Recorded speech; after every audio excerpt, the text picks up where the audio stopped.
ಕರ್ನಾಟಕದ ಪಾಲಿಗೆ ಬಹು ನಿರೀಕ್ಷಿತ ಮೇಕೆದಾಟು ಯೋಜನೆಗಿದ್ದಂಥ ದೊಡ್ಡ ಅಡ್ಡಿ ನಿವಾರಣೆಯಾಯ್ತಾ ಅನ್ನುವಂಥ ಪ್ರಶ್ನೆ. ಈ ಪ್ರಶ್ನೆ ಹುಟ್ಟುಕೊಳ್ಳೋದಕ್ಕೆ ಕಾರಣ ನಿನ್ನೆ ರಾಜ್ಯಸಭೆಯಲ್ಲಾದಂಥ ಬೆಳವಣಿಗೆ.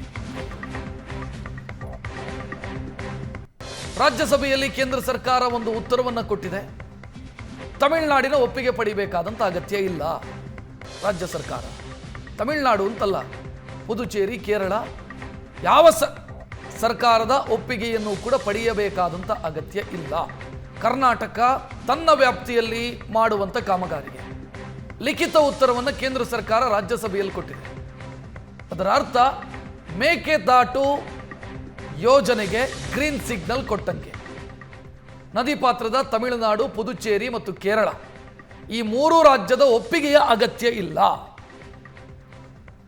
ಸುಪ್ರೀಂ ಕೋರ್ಟ್ನ ತೀರ್ಪೇನಿದೆ ಅದರಂತೆ ಕರ್ನಾಟಕ ಸರ್ಕಾರ ಎಷ್ಟು ನೀರನ್ನು ಹರಿಸಬೇಕು, ಎಷ್ಟು TMC ನೀರನ್ನು ಹರಿಸಬೇಕು, ಆ ನೀರನ್ನು ಹರಿಸಿದರೆ ಮುಗಿದು ಹೋಯಿತು.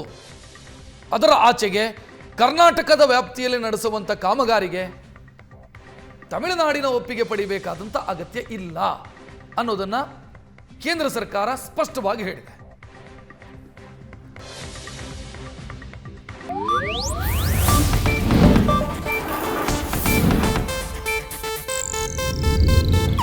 ಇದು ಏಷ್ಯಾನೆಟ್ ನ್ಯೂಸ್ ನೆಟ್ವರ್ಕ್ ಪ್ರಸ್ತುತಿ.